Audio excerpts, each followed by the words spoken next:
Hello, everyone out there in Rumble, X, and YouTube land. Welcome back to Diego Knows. I, of course, am Diego, and today we're going to talk some more about this abortion of an episode which just dropped last night.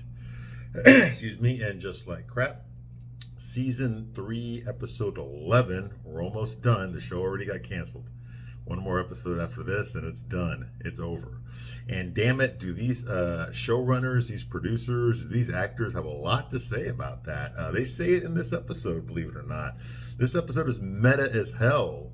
It seems very rushed, like it was put together on the fly, like the script was written maybe 6 weeks ago, and they just had to film it as fast as they possibly could, because this was like some new information that everyone just had to jump around it, and make something real quick. The pacing is ridiculously fast in this episode, despite the fact that they're in a bunch of different locations.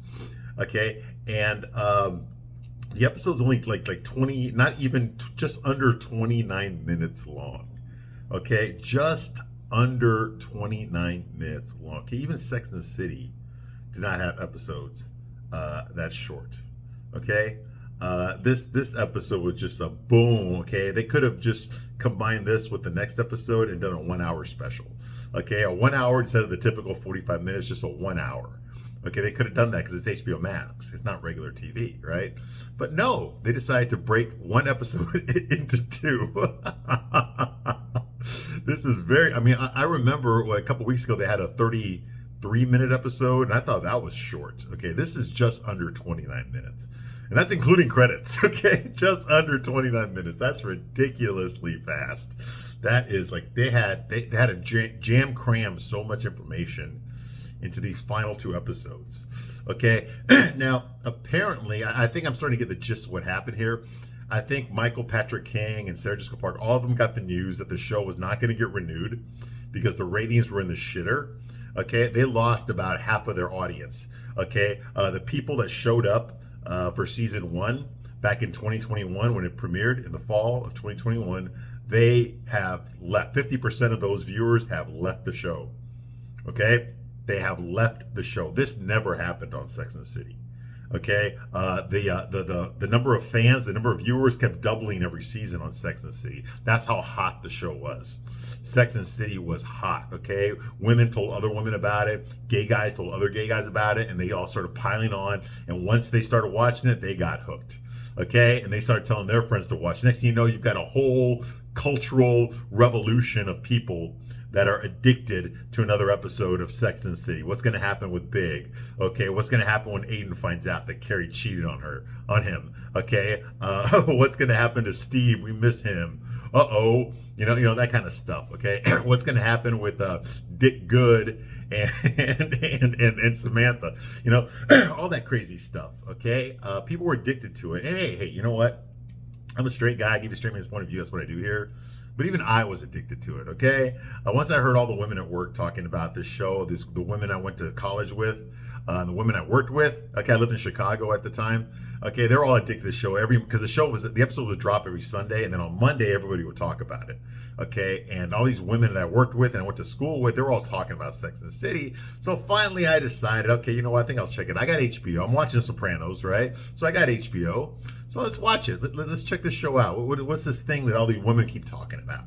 And once I started watching it, I got hooked on it as well. Okay, yes, and I'm straight, and I got hooked on the show. Okay, I was the only straight guy I knew that was watching this show. So I actually had something to say on Mondays. Okay, when the women would start talking about this show, I actually had something I could contribute to the conversation because I was following up on it as well. Okay, and what I thought about the show was that it was very entertaining, but it was not realistic at all. It was woke, even though woke wasn't a thing back then. It was woke. It was all about women in their middle-aged women that are just fucking everybody and making money and being successful, and all this kind of stuff.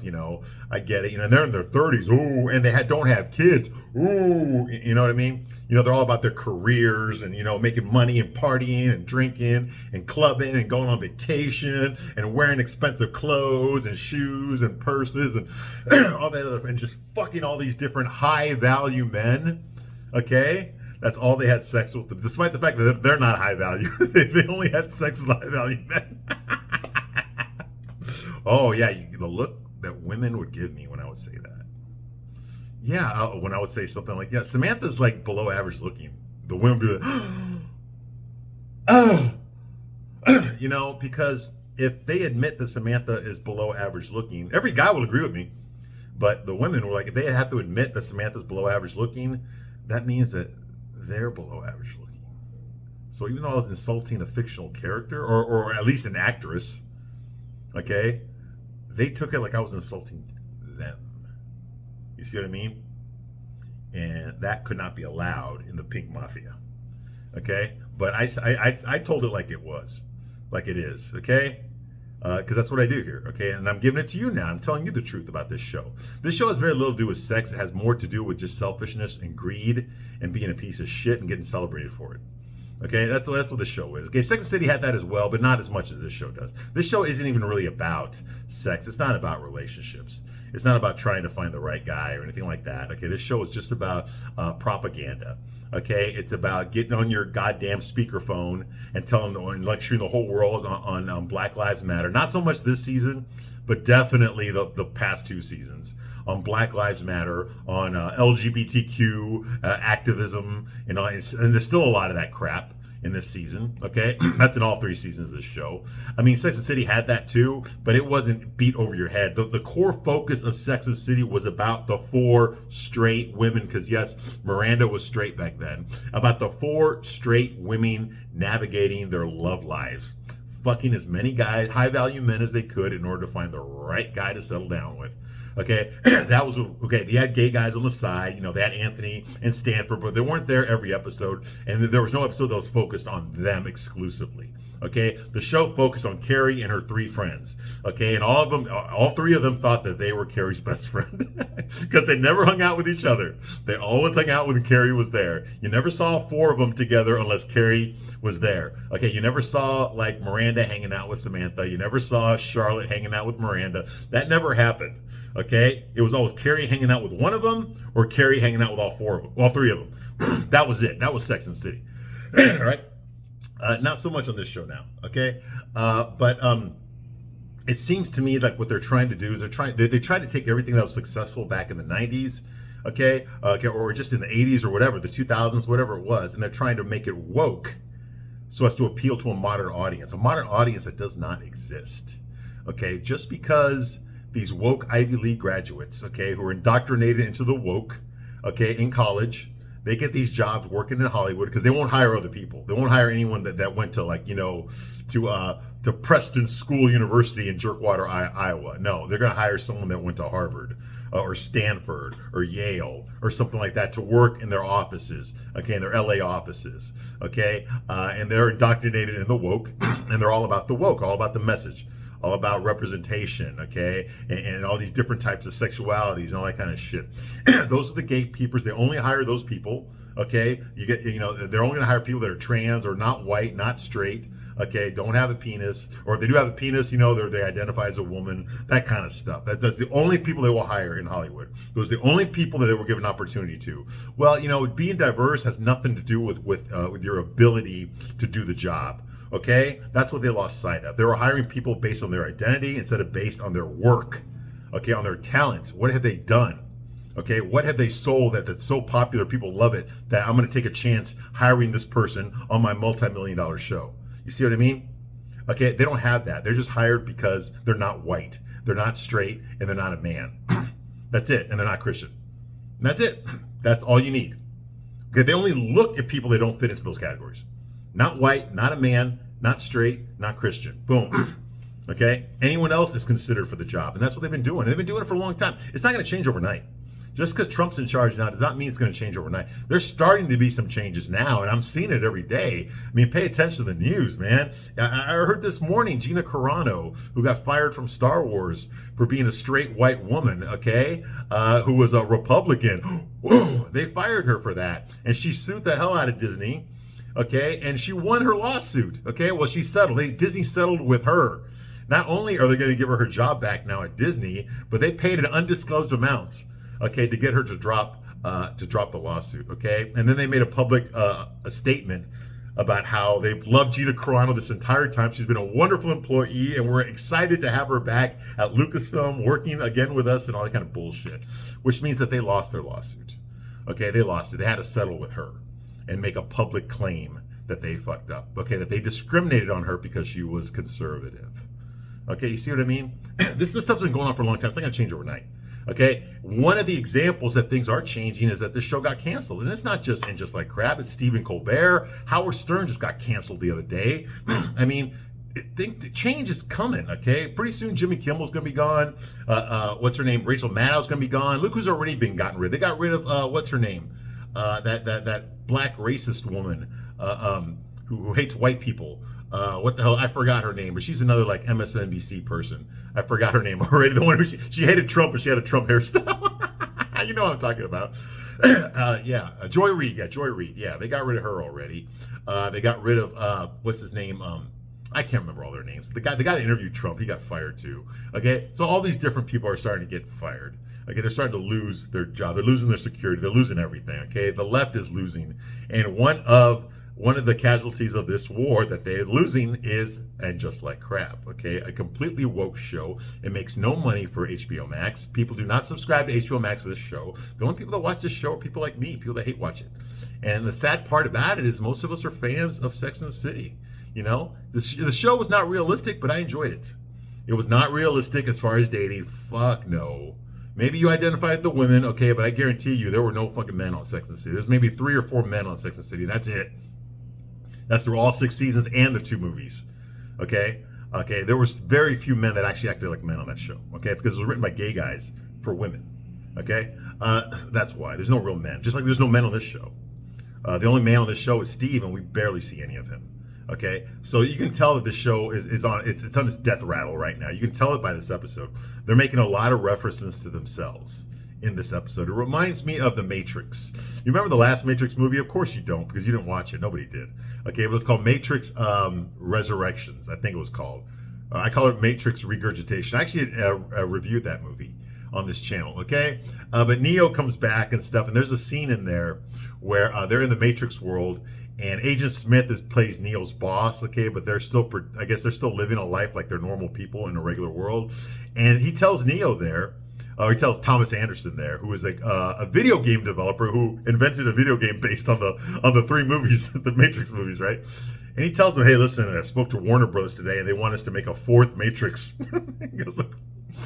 And they're telling us we have to do it, or else they will do it with someone else. But they're giving us the first crack at it, so either we do it, or someone else is going to do it. So, because they own the rights to it, so we have to do it. He says that in the movie. Okay, so clearly he's explaining to the audience why they even made a Matrix 4 is because they had to, because Warner Brothers told them they had to. Okay, and they worked that into the script. That's what you call meta, and that's what happens here. That's what's happening in this episode. They pretend they're talking about something that has to do with the characters or the storylines, but they're actually talking about this show while looking at the camera and winking. At one point, Sarah Jessica Parker almost says the word people, and then she stops herself and then says the readers or something? I can't remember what it was, but she almost says the people. Okay, which she meant us. Okay, when she's talking about her character in the book, which is basically the show, her character in the show. Okay, but let's get to it already. Okay, I'm Diego. I'll give you a Streamman's point of view. Okay, real quickly here, because you know how woke libtardism is. Okay, this here, Diego knows Diego. Okay, that is my X right there. Okay, where I post all these videos on X, and this one right here, Diego De La Vega knows, that is my Rumble. Okay, that's my Rumble right there. Okay, where I also post these videos there, because you know how the censorship is here at Google. They got me a few episodes ago. They age restricted my video. It's like, I thought I already did that when I posted it, but apparently they age restricted it. You got to be 18 to watch the video, which I do that already. You know, these videos aren't made for kids. You know, but they did it on themselves, and when that happened, it like everybody that clicked onto this, my thumbnail, had to like agree that they were at least 18 years old. You know, I was like, that's kind of weird, which killed my viewership for that one video. I mean, if you're 18, you can still watch it, but like, you know, What the hell, dude? I used to get like 300, 400 people watching my video, and then it went down to like 188. And I was like, wow, that's, it's because of that. They restricted it. And I can't even see how many likes I got on that video. Okay, I have to like go into it to find out what it was. So they might do that to this episode. Who knows? All right, but they purposely are trying to censor this stuff. They don't want the message getting out there. Okay, they don't want to admit that they're losing. Okay, but pretty soon they're going to be like, oh, yep, we were on their side the whole time. Yeah, I get it. That's what they're doing now. The ones that are trying to save their ass, they're starting to be more like, okay, yeah, we were with y'all along. Think about Morning Joe. That show on MSNBC where it's like Joe Scarborough and his wife who kept her maiden name. How like they've been like going after Trump this entire time for the past 8 years. And then after he won and stuff, they're like, hey, yeah, we went to the White House to go meet him because, we need to find some common ground here. I mean, you've been calling him Hitler for 4 years. For 8 years, you've been calling him Hitler. And now you're saying you're going to go meet with him, to find a common ground, to negotiate some stuff. What, you're negotiating with Hitler? Are you crazy? You see what I mean? The narrative doesn't hold up. It doesn't hold up.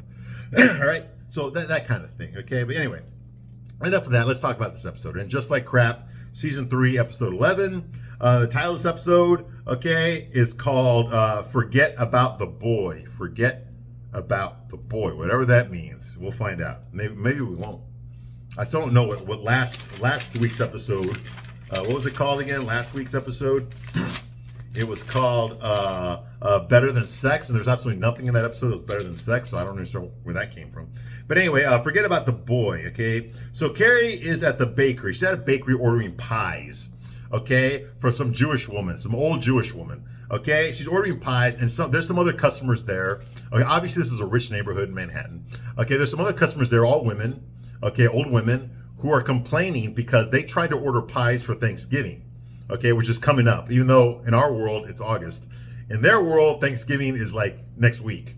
Okay, so they're ordering pies. Carrie's ordering pies, and apparently the owner is not taking orders for pies this early. Okay, or she already took too many orders. She's not taking any more orders, and you're not allowed to order pies from her right now because she's on back order or something like that. Okay, she's already full. She's already got way too many orders. But here Carrie is ordering pies for some Thanksgiving dinner that she's going to have at Miranda's. Well, that upsets the other women that are in line. Because, wait. You're taking her order for pies? You told me I wasn't allowed to order for pies, that you're already full. And yet here you are taking her order and not mine? And there's actually two customers that are pissed off about this because they're just standing there listening to Carrie talk about the pies that she wants, okay? And so what happens? This old Jewish lady, okay, she's there, okay, and she goes on this monologue, this ass-eating monologue about how great a customer Carrie is, especially during the lockdowns. She's like, this is Carrie Bradshaw, okay? And when everyone was shut down and all the businesses were locked down, she ordered 4 pies from me every single day, and she didn't even bother to pick them up. They stood here until they turned green, and she still kept ordering them, even though she never came by to pick them up, okay? And this is when all the businesses were shutting down. None of you women came in here to see my store, okay, during the lockdown. None of you spent any money in here during that time, except for Carrie Bradshaw. So if Carrie Bradshaw wants pies, she's got to get her pies. And all you ever order is 2 croissants a week. That kind of shit. So she goes to a big monologue about how great Carrie is, eating out Carrie's asshole. I knew this was going to happen, okay? This always happens. Every single episode, a character tells one of the women how incredibly great they are. They're so lovely. You're so smart. You're so sparkly. You're so talented. You're so vivacious. You're so beautiful. You're so entrepreneurship. Your cock is bigger than mine. Your lipstick's better than mine. You fuck better guys than I do. All that kind of stuff. That happens every single episode. I just wasn't expecting it to happen this fast. Like, we're 2 minutes in the episode and it's already happening. Okay? So like I told you, the pacing in this episode is way too fucking fast. Everything's just happening boom, boom, boom, boom. Like they've got to condense everything into a short amount of time to wrap up not just the season, but the entire series. Okay? And you can feel it. You can feel it. Okay, that's how fast they went into the fucking eating out the asshole. Is within the first minute and a half, they're doing it already. Okay, they're eating out Carrie's asshole. As if not enough characters in the show do it. Okay, it happens for every fucking episode. All right, moving right along. Okay, so that's going on here. Okay, and another thing you need to point out here is who was in charge of those lockdowns, by the way. Who was the one that made you take the vaccine? Who was the ones that made you shut up your shop, okay, and not leave your fucking house or your apartment? Who was it that did that? Oh, yeah, that's right. It was the liberals. The liberals. That's right. The ones that are making this show. That's right. It's kind of weird how you're saying that now. Like it was some invisible entity that was forcing you to lock down your businesses and shit. No, it was you. You did this to yourself. The people that created the show, they were with the party that did this to us. Okay? You see what I mean? But they're not going to accept responsibility for it.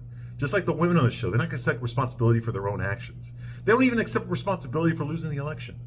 Okay? You didn't just fucking lose the election. Okay? You dumb shits. Okay? You lost the Senate. You lost the popular vote. Okay? You lost all of it because no one is on board with this woke bullshit. No one is on board with it. At least the majority's not. Okay? And we will be fucking heard. That's why your show's getting fucking canceled. Because nobody wants to fucking watch this shit. Only people like me are watching it. You see what I mean? All right. You've destroyed the franchise. Sex and the City's dead now. Just like Star Wars. Just like Marvel. It's dead. It's dead. All right. Moving right along. Okay, like I said, it turns out Carrie's walking down the street talking on the phone. She's talking to Miranda on the phone. Okay, the pies were for Miranda's Thanksgiving dinner that she's having. Okay, and she's talking to Miranda on the phone while walking down the old street that she doesn't live on anymore. And of course, she walks up to her old brownstone apartment, and she tells Miranda on the phone that a part of me still lives there. A part of me still lives there. Okay, and all of a sudden, who comes out right at that moment? Lisette. Lisette is the young Jewish girl who's a jewelry maker, and she took Carrie's apartment. Carrie gave it to her. Okay, the younger generation needs to get it. Okay, which I thought was kind of cool. Now we saw Lisette in this season already. She was in the first episode of the season when Carrie walked into a bar and talked to her for like 5 minutes or something, and then she left with another guy. Okay, and that was the last time we saw her at all this season, but now we're seeing her again. Well, it turns out that first episode of this season, which for us was 11 episodes ago, was actually 7 months ago in Just Like Crap Time. Okay, so that was 7 months ago. Okay, and she has not contacted Carrie at all. Okay, she has not been a good friend because she's been dating a boy. Oh, she was with a boy, and that took up all of her time. That's why she was a terrible friend. But now she's not with the boy anymore. Oh, my poor baby. I'm not with him anymore. We were only together for 7 months, which for me is a record. Oh, that kind of bullshit, right? Okay. That's what she says, which is kind of funny because, I mean, Seema also is single. And Seema dates guys, and yet she always finds time to hang out with Charlotte, Miranda, and Carrie all the goddamn fucking time. She's always showing up at Aunt Anthony's Bakery or some fucking restaurant or just hanging out with Carrie.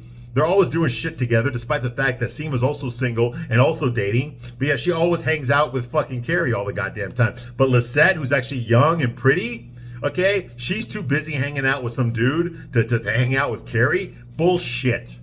Bull fucking shit. The reason they're doing that is because this show is for old ladies so they can feel better about themselves. That's why they live in lollipop land, where only high value men will date them. Okay? That's the reason for the show's existence, or one of the reasons. Okay, that and the gay stuff. Okay, and they can't have a pretty young girl who dresses like shit, by the way. Lisette's wearing, she looks like fucking Logan's Run with a fucking fur coat on. Okay, that's what she looks like. All right. Of course, she's oblivious to it. Okay, no one calls her out on her bullshit outfits, just like nobody ever called out Carrie on her bullshit outfits either. Okay, so that's all going on here. All right, and no, they just don't want a young, pretty girl on the show to be a main character. Okay, because that's going to make the older women that are watching the show that wasted their youth, that are actually alone now, like Carrie, living in a house with cats, like Carrie, with no man around, okay, because they wasted their pretty years fucking all these different guys, okay, and not committing to any of them, or the ones they did commit to, they dumped for another guy, a bigger, better deal, who ended up dumping them. Okay, so now they're too fucking old to fucking get a high value, attractive man. So now they're stuck at home with their fucking money, which, by the way, does not love them back. Okay, and all they can do is hang out with their fucking pathetic old girlfriends and remember the good old days, okay, while jerking off to the fucking Playgirl channel, because there ain't no fucking man who's gonna stick a cock in that fucking nasty cobweb-infested piece of shit. Okay? Yes, unfortunately that's the case. But on this show, it's a good thing. It's a good thing. You see what I mean? Okay, yeah. Anyway, moving right along. So that's going on here. Okay, of course, Lisette cannot hang out with Carrie because her car just showed up. She does reveal that they broke up. Her and her 7-month boyfriend broke up. Carrie reveals that her and Aiden broke up because Lisette did not know that. Okay, now she wants to hang out with Carrie all day. Okay, to find out the story behind that. And Carrie's like, no, go get in your car. I don't want to fucking talk about it. We already wasted a whole episode on me breaking up with him. We don't need to waste any more time on that, blah, blah. So Lisette gets in the car and drives away. Okay, and then Carrie just looks at her old brownstone real quickly and then walks away. Okay, once again, living in the past. This whole fucking show is about living in the past. There is no forward progression. Okay, the only thing the show has been about is trying to redo everything from the past. Okay, Miranda's trying to redo her life as a fucking lesbian because she didn't realize she was a lesbian back in 1997 or whatever the fuck. Okay, this is about Charlotte trying to redo everything with Harry. Okay, trying to redo her childhood through her daughters. Okay, you see what I mean? But we never saw Charlotte during her childhood, so we don't give a shit. Okay, that kind of thing. Okay, and it's pointless. And there is no Samantha, so it's pointless. It's Carrie trying to make up for the shit that she did. Whoa, what if I could ever get back with that guy that I fucked over all those years ago? Well, we did. Turns out he's an asshole, so now I don't have to worry about that anymore. My conscience is clear. You see what I mean? He was an asshole after all. You see what I mean? They're just ruining. They think that you're ruining the character of Aiden in order for Carrie to feel better about herself. Okay, and by therefore the audience can feel better about themselves. But the truth is, you're just ruining Carrie. You're just ruining Carrie. Carrie's the one we see every day, not Aiden. Okay, you're just ruining the character of Carrie Bradshaw. You're just making her into more of a cunt than she already is. You see what I mean? Anyway, so that's going on here. Okay, yeah, she there's some semen from, yeah, so that's going on. Lisette's gone, in and out, okay, pumped and dumped, okay, one and done. Okay, that's going out there, okay. And so the next scene is Charlotte and Harry. Okay, they're set up the table, okay, in their very expensive apartment in Manhattan. And Harry, of course, is complaining. He's complaining. He makes jokes about himself. He emasculates himself. He doesn't need his wife to do it for him, okay, although she does do it for him. Okay, he's complaining about the fact that, that he needs to rub his dick. He can't get a hard on anymore. He suffers from ED, okay, because of the prostate surgery that he had. He's been unable to get an erection. Okay, hence he cannot satisfy his wife, much less himself. And this is bothering him. Well, of course I can understand, but you had fucking prostate cancer, okay? What else was your other alternative? Okay, to fucking keep the cancer there so you can keep your hard-ons? Come on, okay? But he's crying about that. He's, why do we gotta go, that kind of thing, right? Well, Charlotte tells him, hey, she changes the subject and tells him, hey, listen, we're going to Miranda's for Thanksgiving. We're not going to have Thanksgiving here. So don't worry about setting everything up for Thanksgiving. We're not going to be here for Thanksgiving. We're going to Miranda's for Thanksgiving. And Harry does not want to go. I don't want to go to Miranda's. Why? They're going to use bleached white dough to make the stuffing. That's not kosher. That's not Jewish. I don't want to do it. Why can't I just have my Thanksgiving dinner here? Why can't you just do the cooking here? I don't want to go. Like that, all right? Yeah, that kind of shit. Okay, and so, she tells him that she will try to get us out of this. She'll try to cancel going to Thanksgiving at Miranda's place, which kind of that was a punch to the chest for me, because Charlotte actually said that to Harry. Like, I'll try to get us out of it. What? Try to get us out of it? She's actually willing to do something that Harry asked her to do? I mean, he whined about it. He didn't really ask her. He kind of whined about it. Why do we have to go, man? I don't want to go. That kind of thing. Okay, because he's a beta male. But she actually is like, okay, I'll try to get us out of it. Like, she's actually going to try to cancel this Thanksgiving dinner with Miranda. She never does that. She never does anything really for him. It's always about, what can you do for me? You see, so I thought that was kind of weird. That was kind of weird. I mean, you make the argument, oh, well, what about when he got diagnosed with cancer? Remember that? She did a lot for him then. No. She did a lot for herself. She was the one acting like she's the one that got it. Okay? You see what I mean? He was okay. He was dealing with it fine. She was the one that fucking shut down. She was the one that, all that shit. That was all Charlotte. That wasn't him. Okay? She was the one that wanted the sympathy for herself. She was the one that wanted her friends to care about what she's going through, not what her husband's going through. You see what I mean? Her girlfriends, Miranda and Carrie, and Lisa, they don't give two shits about Harry, and they never have. They have never given a shit about Harry. Okay? Nobody gives a shit about the men on the show. They did on Sex and the City either. Okay, the women never liked any of the guys that the other women were dating. That never ever fucking happened. None of them ever said, "Here, you're cool. You know, I like you. Let's hang out sometime." It never happened. It never happened. Okay? Okay, it was always the women were with some guy and then the women were with each other. And the women with each other was a hell of a lot more important than the women with the guy. Okay? Anyway, so moving right along. Okay, that's going on here. Okay, you know, and then all of a sudden Rock comes out of her room in a very nice red dress, sequence dress. Okay, it's from the 1920s, the flapper dress. And she's got the bob haircut, so she's wearing a wig, a flapper wig from the 1920s, the roaring 20s. Okay, kind of like the Great Gatsby type of outfit. All right, something that what's her name would wear, like was it Daisy in the Great Gatsby? I forgot. It's been a while since I read that. But yes, okay, she's dressed like that, like a flapper from the 1920s. And she walks out there, and of course she's got her makeup on, earring, and all that stuff. You know, she got a wrist bracelet on. You know, or forearm bracelet on. She looks very lovely. I'm going to say this, okay? She looks very lovely here. Now, I always knew Rock was a pretty girl underneath all that shit, but the fact that she doesn't want to look like a woman, she wants to be trans or non-binary or non-identifying or like whatever kind of bullshit is popular this week, okay? It never made any fucking sense, okay? And it sure as fuck never made sense that her parents would just let her be that way. That's not good parenting, okay? The bitch is not 18 yet. When she's 18, she can do whatever the fuck she wants. Okay, she can go have a fucking sex change. That's what's gonna make her happy. As far as taking fucking testosterone and all that kind of shit. If that's what she wants, by all means, go fucking do it. Okay? But while you're fucking under 18 and you're living in my fucking house, you're gonna do what I fucking say.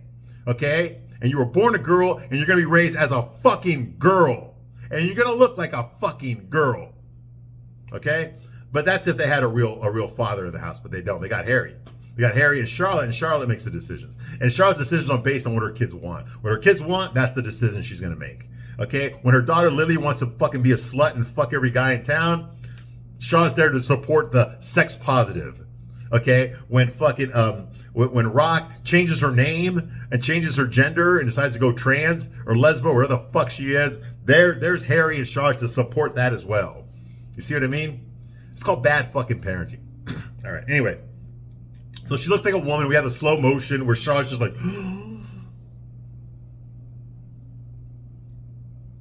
like that because her daughter looks pretty for the first fucking time on the show. She actually looks like a woman. She looks very feminine. Okay? And so now Charlotte's like reliving her youth through Rock.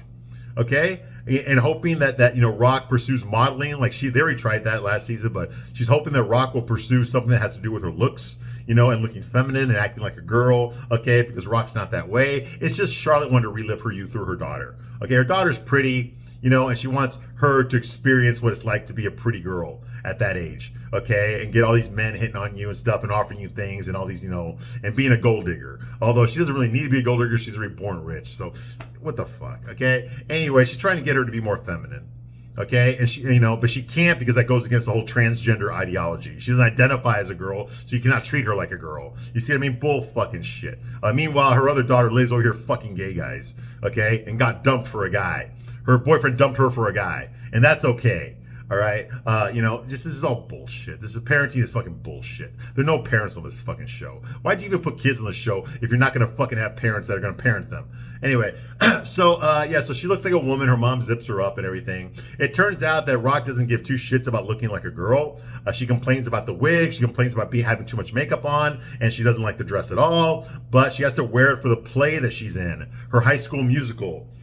Which is called Thoroughly Modern Millie, which is just another fucking gay show that they're doing at their gay school, private school, expensive private school that Lily and Rock both go to. Okay, and in that movie, she has to play a woman that actually looks like a woman. Oh shit, that sucks. Which means that she has to wear a dress. She has to have the makeup on, the earrings. She actually has to look like a fucking woman from the 1920s, and that pisses off Rock to no end. So she's not happy looking like a pretty girl. Okay. But of course, you know, Charlotte's not going to say anything about that. Okay. Next scene, Anthony, okay, is going shopping, okay, with Giuseppe. Giuseppe's in the dressing room getting undressed. Okay, Anthony walks in there with all these sweaters telling him, oh man, you need to wear this type of sweater. It can play on your eyes. You know, the gay shit they're talking about. Well, Giuseppe takes off his shirt and then he gets on one knee, okay, and he asks Anthony to marry him. Okay, yes, I'm not making that up. He asked Anthony to marry him. Okay, and Anthony, of course, says like, yes. Okay, listen, motherfuckers, all right? The joke is over. The joke is over, okay? It's over. It's like when somebody goes in there and tells a joke, right? And you laugh at it, and 30 seconds later, he tells the same joke, and not as many people are laughing anymore. Okay, and then a minute later, he tells the same joke, and people are like, yeah, we already heard it. And then 30 minutes after that, he tells the same joke, and dude, we're done with it, okay? It was funny the first time you said it. This is the 5th time now. It's not funny anymore, okay? Tell a different joke, or just shut the fuck up. Okay, that's what it feels like. This whole relationship with Giuseppe and Anthony, that's what it fucking feels like. The whole joke was that Anthony, this short, opinionated guy who's old, who colors his hair, who's a fucking queen, who's a fan favorite from Sex and the City, okay, meets up with this fucking 6'2" male model with an Italian accent who's hung to his fucking ankle, right? Okay, fucking, looking guy, super good looking fucking guy who's also gay, okay, a guy that is out of fucking Anthony's league, but yet this guy falls in love with Anthony regardless. And they have passion. We get a great view of their fucking sex life, which we don't need to fucking see. Okay? At least I don't need to fucking see it. And I doubt the women need to fucking see it either. Okay? But we get it anyway. The most graphic sex on this fucking show is the gay sex. Okay? And we get all that. And now Giuseppe's getting on a knee to propose to Anthony. Okay, it was funny the first time. A guy that's out of Anthony's league, they're dating. Okay, it's a joke. But this joke has gone on way too long. Way the fuck too long, okay? It's not funny anymore. Giuseppe has no substance. He's a non-character. He's an identity, just like the other characters on the show. That's all he is. He's a good-looking, gay, hung guy. That's all he is. He's soft-spoken. He has no real fucking personality. There's nothing about him that says, I'm an individual. He's just a stereotypical guy. He's basically a male model from a gay fucking magazine, okay, who's being acted out, okay? The audience, the producer of the show expect you to figure out who he is, his personality, to give him a personality, okay? To make him basically be your mannequin, and you dress him up however you want to emotionally. But he doesn't have any range. He doesn't have any emotions. There's nothing about Giuseppe that's interesting. He doesn't have a fucking personality. He's just a walking male model. He just fucking says his lines in an Italian accent, and that's it. He doesn't give a shit about anything. He's not passionate about anything, okay? He doesn't get angry about anything. Okay? He doesn't get overly emotional about anything. Okay? He's nothing. He's a fucking blank slate. You got this good looking guy who can't fucking act worth shit because you didn't write him a fucking character. There is no character. He's a fucking walking big dick. That's all he is. There's nothing else to him. He's got no personality. Anyway. So he proposes to Anthony. Of course, Anthony accepts. Okay, and there's just nothing here. Okay, moving right along. Okay, Carrie's fat agent. I forgot her name. Okay, she's this hyperbolic fat woman. Oh my God, Carrie, you're so incredible. I love your book. That kind of shit. You've seen her. I forgot her name.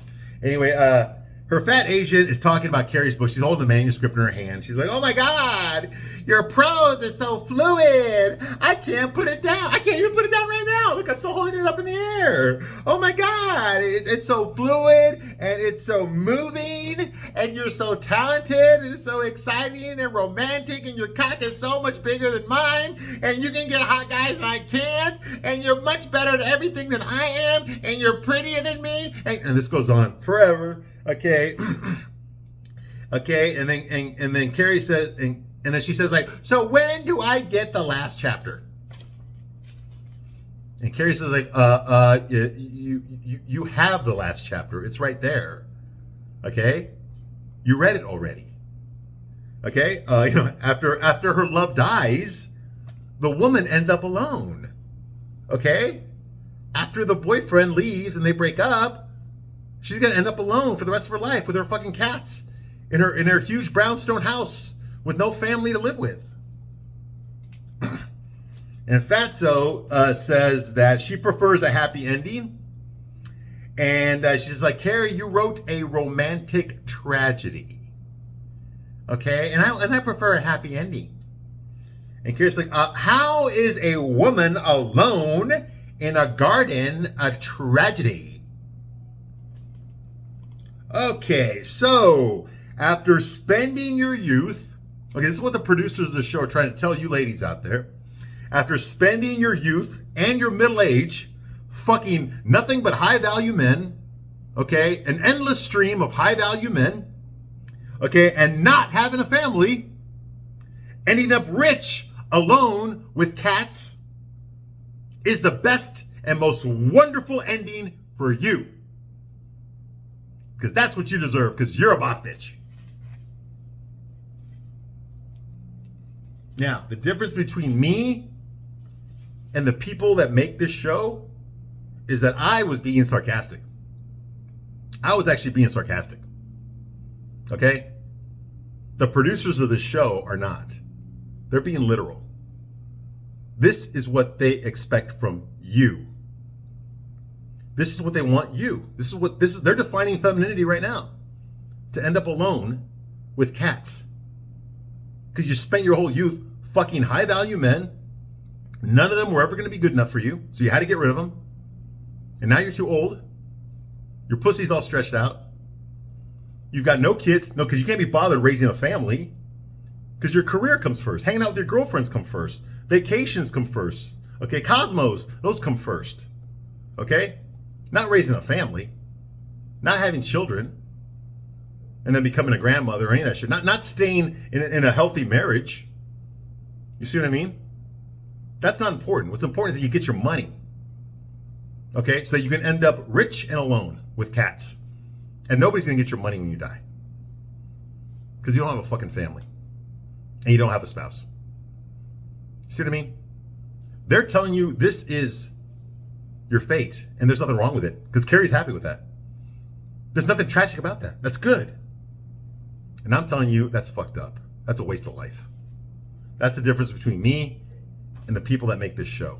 The woke people that make this show. All right? They're telling you that's a good thing. I'm telling you that's fucking sad and pathetic, and I hope it doesn't happen to you. All right? You know, yeah, that's it here, okay? And the reason that you're going to end up alone is because no man will ever be good enough for you. That's the message they're telling you. No man that you date, no matter how good looking, how rich they are, how good in bed they are, none of that shit, how charming they are, none of that shit matters. Okay? Because those are the only guys that date the women on these shows. Okay? It doesn't matter. There's always going to be something wrong with them, and they're not going to be good enough for you. So you're going to have to get rid of them because you deserve better. The fact that you need to be better as well never pops up in anyone's mind. It's never the men that dump the women on the show. It's also women that dump the men. You see what I mean? That's what they're telling you. All right. I'm enough with this episode for right now. I'll be back soon to continue my review of this piece of shit. It's almost over. I thank you very much for watching this long, and I'll see you soon in the next one. Bye.